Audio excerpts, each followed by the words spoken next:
राजस्थान में स्थित एक पुराना हॉस्टल जिसे लोग हॉरर हॉस्टल कहते थे। हॉस्टल दशकों से वीरान पड़ा था। लोग कहते हैं कि वहाँ अजीबोगरीब घटनाएं होती रहती थी। रात को किसी के कदमों की आहट, खिड़कियों पर अजीब तरीके से काली परछाइयाँ और कभी कभी तो किसी के चीखने और चिल्लाने की आवाज़ें भी आती थी। गांव के लोग डर के मारे उधर जाने की हिम्मत नहीं करते थे। एक दिन 4 दोस्त रवि, अंकित, सोमेश और विशाल ने हॉस्टल के गहरे रहस्य को जानने की ठान ली। वो अपने कैमरे और टॉर्च के साथ रात को 12 बजे उस हॉस्टल में गए। अंदर पहुंचते ही माहौल अजीब सा था। सीलन भरी दीवारें, टूटी फूटी खिड़कियां और जंग लगी लोहे की ग्रिलें किसी डरावनी फिल्म के सेट जैसी लग रही थी। चलते चलते वो हॉस्टल के सबसे पुराने कमरे में पहुंचे। कमरे में घुसते ही दरवाज़ा जोर से अपने आप बंद हो गया।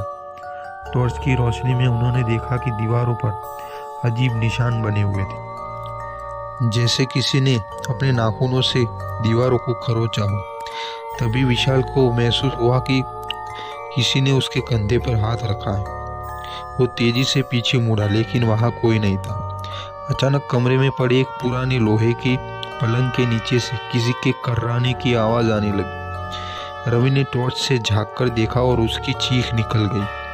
वहाँ एक कंकाल जैसा सूखा, भयानक, अत्यंत ही डरावना शरीर पड़ा हुआ था, जिसकी आंखें गहरी काली नजर आ रही थी और वो धीरे धीरे उनकी ओर बढ़ रहा था। डर के मारे सब दरवाजे की ओर भागने लगे, लेकिन दरवाज़ा अंदर से बंद हो चुका था। तभी एक भयानक हंसी गूंजी और ट्यूबलाइट अपने आप झपकने लगी। दीवारों पर खून से लिखे शब्द उभरने लगे, तुम भी मरने वाले हो। ये सब देखकर सोमेश तेजी से दरवाजे की ओर बढ़ा और उसने हिम्मत कर दरवाज़ा तोड़ने की कोशिश की और अचानक दरवाज़ा खुल गया। सभी लड़खड़ाते हुए बाहर भागे।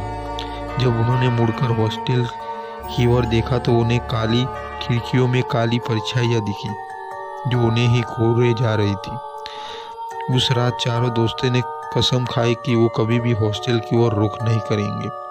कहते हैं कि आज भी उस हॉस्टल में काली परछाइयाँ नजर आती है।